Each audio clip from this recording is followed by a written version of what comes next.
What's going on, everyone? Welcome back to the channel, Musi Gaming here, and today I want to give you an update on our past 7 war and how it went. And as you can see, we have lost the zone control to a degree. We have actually lost the pass itself, as well as some of the surrounding areas. However, luckily for us, we actually did cover the whole area with flags, so there is no way for them to actually prevent us from entering the zone Kingsland, which is good. And the Kingsland is actually opening in about 12 hours, 13 hours or so. So we still have a good chance as a camp to actually still fight in the Kingsland to make sure that we as an alliance will still be able to win this KVK. But first of all, I would like to congratulate the Wessex team, the camp Wessex. So that's what the camp is called, for winning this zone. You guys did amazing in terms of the fight. We just got, basically, we just didn't have that much of a fielding, to be really honest with you, as much as they did. We had strong kingdoms that were actually defending, but then again, unfortunately, we just weren't as strong as they were. And if you were watching the stream that I was doing yesterday, we were rallying a lot of their flags and stuff just to make sure that we're draining their T5s. And I just want to also share what I've learned from some of those reports as well. And as you can see, I've been a rally lead for those kind of rallies because there's not really that many people that have better stuff than me. Just for your reference, I am running Attila Subutai that's running basically on the same gear as this one. So full iconic 5, full talented except for the helmet. I am missing one iconic 5, Shattering Strike, which is probably about 0.7% of all damage difference between what I have versus who have full iconics. I am also running Arch, which is technically the best formation for Attila Subutai rally at the moment. I'm running a lot of stats, but again, not as much all damage because I actually just focus on getting as much stats as possible on this one. I am not using Destructive just because of the fact that Destructive just doesn't perform well, in my opinion. Especially for rallies, because it's using Rage to attack one auto attack, right?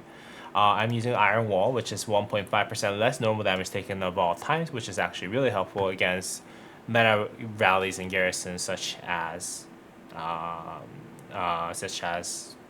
Ieyasu and Gorgo. That does smite damage, right? But everything else, I do have special talent here, which is Fearless. I don't have special talent here, which is what I'm trying to get with my next pity for Arch. But then, yeah, I do have Even Yield, and then I think this is the least kind of impactful special inscription that I'm missing, so I'm not too far behind. And then I have Invincible, which is basically increase the skill damage resistance, and also every 20% of the damage the health that target troop has lost, the Wielder do 3% more normal damage buff up to 12%, right? So that's what I was running. And then let's just go ahead and take a look at some of the reports that I actually did. Overall, the conclusion, spoiler alert, is that Attila Subutai rally can beat almost any garrison except anything that does use pincer, which is unfortunate, right? I think I've been saying this for a very long time. The power level of pincer and people who have been using pincer with like Toppler and I think Demolish or something like that. The second instruments special inscription is just off the chart. It's just unbelievable how strong they are, and you can just see from the battle reports that I've sent here, right? Just take it with a grain of salt, though. Those are everything that we're sending out. Mostly are farms, and we're basically using T4s most of the time, and that's one of the reasons why we're running these, right? So we're trying to make sure that the enemies are actually draining their T5s from the main accounts, because there isn't that many places for them to actually be able to, put their cities on with all those standard fortresses that are around alliance fortresses that are around them, right? So they only had like 7 to 8 spots left. So that's why we were running those rallies, despite the fact that we don't have field control, right? And then you can see that Hera YSS, Hera Isun Shin was actually one of the mixed garrison that we were going against, which unfortunately can't really compete with the Attila Subutai at this moment. They're basically using mixed garrison. I think this person was missing, I think maybe one talent. Pretty decent all damage, but then again, yeah. So I think I had a little bit of tech advantage as well as equipment advantage. And overall, I did well against the garrison itself as well as everyone who was swarming it to kind of make sure that this flag wasn't burning, right? So those we were actually doing really, really well, right? We were, again, ahead in terms of less deaths and then also in terms of set wounds, right? Same goes here, right? Again, we're trying to drain them with our farms, and we're pretty successful with those, right? And people who are basically swarming them are also getting drained out to a degree just because of the fact that they're actually attacking Attila Subutai that does a lot of set wounds, right? These ones are a little worse, but then again, just because of the fact that the set wounds are actually not counted towards deaths, which is all fine. Again, you can see that kill point difference, although we're not that far away from death and set wounds, is a lot in favor of us just because of the fact that they're using a lot more of the T5s than us. And again, Hera, Isun Shin, we're basically trading very positive. And let's look at some of the other ones. This one. So, Eleanor Choyoung, which actually we did better in terms of the total trays. We were taking more deaths just because some of them, from garrison perspective, are actually converted to set wounds, which is fine. But we're taking a lot of set wounds from the swarmers with us, right? So overall, we're actually doing better. Those are just field fights somewhere else.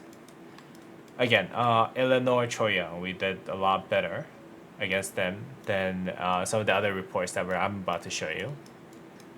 Again, same logic. We're taking a little more deaths, but then again, we're taking a lot more set wounds from them. Let's see over here. Eleanor Choyoung, same thing. We're taking similar deaths on here, and then a lot more set wounds, right? And then there's some times that I did actually use my march around them to make sure that I get the field buff for my rally. But because we didn't have the field control, those just did horribly just because of the fact that it got just mega swarmed by the surrounding armies. These one actually we did better in terms of deaths and severe wounds, which is fine. I think they swarmed a little bit later than before, so which is good. Again, Hera YSS we're doing really well.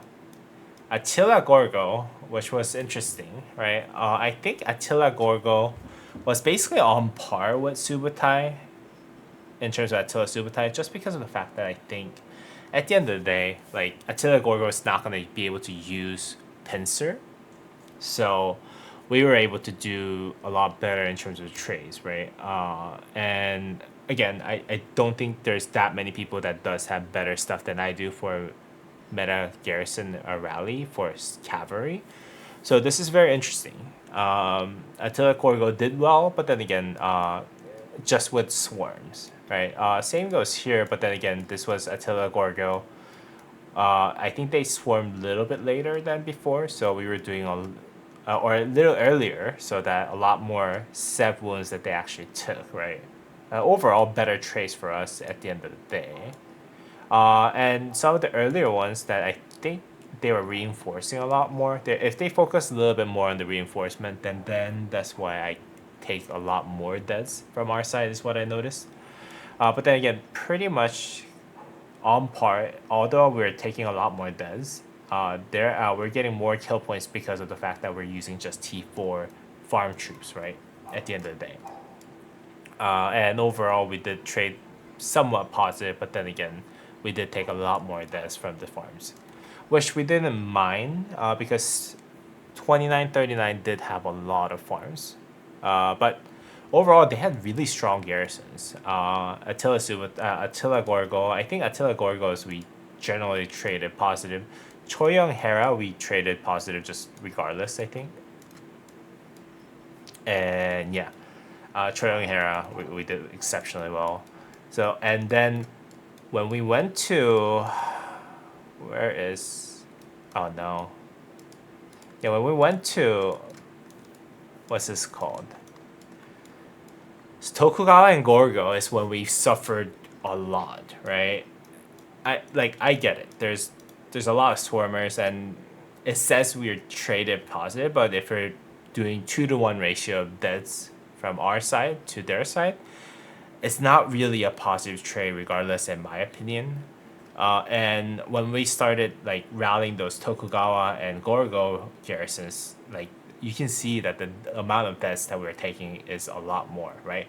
Granted that we're not getting reinforced, they're getting reinforced, and like if you see right here, yeah, like they're still getting reinforced even if you get really low, and they're swarming us, right? But then again, even considering all that, like all these other reports against other garrisons, we were like ahead regardless, right?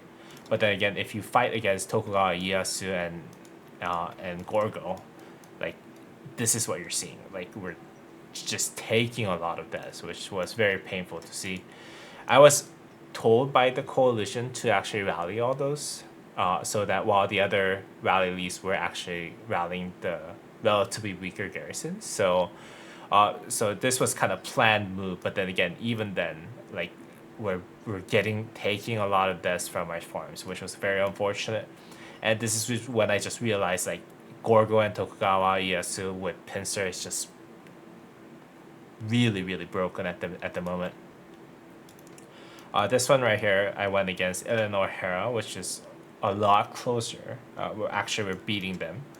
But then again, yeah, like Tokugawa Ieyasu and Gorgo is just something that we can't beat at the moment with cavalry, unless we do. This is just clean up, right? This is Tokugawa Ieyasu and Gorgo. So this one is a little better, right? And this is just because of the fact that they didn't start with full garrison. I actually did speak with Arthur Minnie, this guy right here, and what really discouraged me as a cavalry rally lead is the fact that this guy right here is actually not teched up. He has really good equipment, he has really good armaments, but then again, he doesn't have tech because this is apparently one of the whales' farm, right? So if you see, like all damage is actually, they're missing 12% all damage. And I'm not even focused on all damage in terms of armaments, right? I'm actually just focused on getting the stats, right? So this guy's missing a lot of all damage from the tech, but still are trading crazy positive against me on the rally and garrisons front. Same deal, same guy. We traded 2-to-1 ratio almost in terms of deaths alone, right?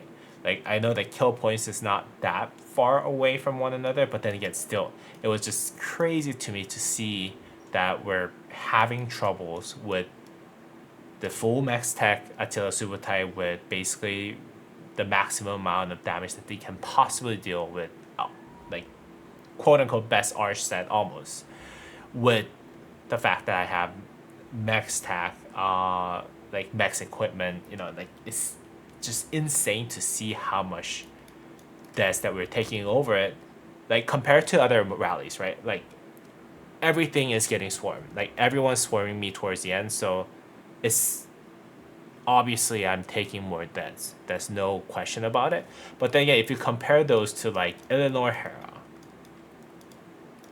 like and Choyong Hercules, we were always trading positive almost in terms of deaths and save wounds. Like if you're just fighting against the garrison, like that Attila Subutai was just rocking them. But then again, if you look at anything that I did with infantry with pincer, oh my god, we're just not doing really well. So that's just basically the 2 cents of it. Like I do better here and there, but then again, that's just because they were swarming at an earlier time and something like that, or something along those lines of me trading better, But yeah, Yeah, very tough garrison to beat. To be really honest with you, like it's just, I think those are just like I put in the garrison just in case, and then someone accidentally attacked. But yeah, very tough. At the end of the day, we did have some double rallies running towards their pass before, and then basically I whoever was tanking was taking like 50% trade, and then whoever was not tanking was doing like 240% trade. So this one is our king rallying without tanking, which he is like basically trading relatively like crazy positive here, right? But then again, if I'm tanking, because Attila Subutai is a little bit better at tanking, right? We're taking like 50% trades when we're rallying the pass, right? You can see that we're doing horrendous in terms of rallying and garrisoning and stuff. When I do get swarmed, the ratio is when I was getting reinforced a little better, because this was the first rally that did get a lot more reinforcement. The trades a little better, and especially considering the fact that I was the one who was tanking. But then again, even then, it's not nowhere near what like the rallies were getting if we were not tanking. So yeah, so that's basically it in terms of what I wanted to share with you. I did actually, oh, connection loss. So I did actually get the day one. I did actually get the 30 million kill rewards on the day one. Where is the 30 million kill? Yeah, I did get 30 million kill on the day one of past 7 opening, which was good. And then I think I was probably doing like, I think like somewhere along the lines of like 15 million kills total in that past 7. But then again, I almost ran out of speed up, so I'm saving some for the King's Head at the moment. And that's what actually allowed me to craft Iconic 5 this, Sacred Dominion. And at the cost of that, I actually did strip my blue Guan Yu. You can see that he doesn't have anything because I actually had to dismantle all of what he had to actually make this into Iconic 5. Which I think at the end of the day paid off a little bit because we were trading really well against some of the rallies. And I really am the kind of person who hate to see the rally and garrison lead having subpar equipment from my end especially. So I basically dismantled everything that I have from the blue Guan Yu to make sure that we were trading the best way possible for our rallies and garrisons. But yeah, so the long story short, we fought really well. Like, especially our alliance, 2939 fought really, really well. With like great reinforcements and whatnot. We unfortunately weren't able to get this this area controlled. But I think it's okay because of the fact that we only have 12 hours left, and there's no way for them to actually go through all those center fortresses that we have built in between the pass and the past 7 and then past 8, right? So we have lost, but then again, we haven't lost completely. I think that still gives us a great chance for us to actually compete well on the King's Head opening that's happening very, very soon, as we were able to still maintain the control over the past 8s here. Our allies over here have controlled their past 8s as well, and the enemy from this side has been kind of rallying this pass, but our allies are just conserving their energy, just defending it from the pass itself. So I don't think we're having too much trouble. I think it will really just be the 4v4, the 2v2 between our allies and ourselves against their allies and themselves. I would like to again congratulate the Wessex camp for winning the zone. You guys did an awesome job, and yeah, I will really look forward to a great fight in the King's End itself, and hopefully we'll be able to at least win the King's End as a whole alliance and then get some rewards. So that I can actually awaken 5 my cavalry helmet eventually. So that way I don't have to worry too much about upgrading this. And again, I'm one of those guys who hate to see Rally and Garrison underperform just because the Rally and Garrison lead are lacking something on their equipment. Alright, again, great fight, everyone. Great fight from our camp for holding the line. I know that we were very, very outnumbered in terms of field, which is fine. We did well for what we could. And then also at the same time, good job for the other team for winning this zone. You guys did awesome job too. And let's just go ahead and have a kick-ass Kingsland in 13 hours. I'm really looking forward to it. So, and as always, I'll see y'all in the next video. And probably in Kingsland live stream. So, yeah, I'm looking forward to it. Good luck for everyone. And I'll see y'all in the next video. Thank you. Peace.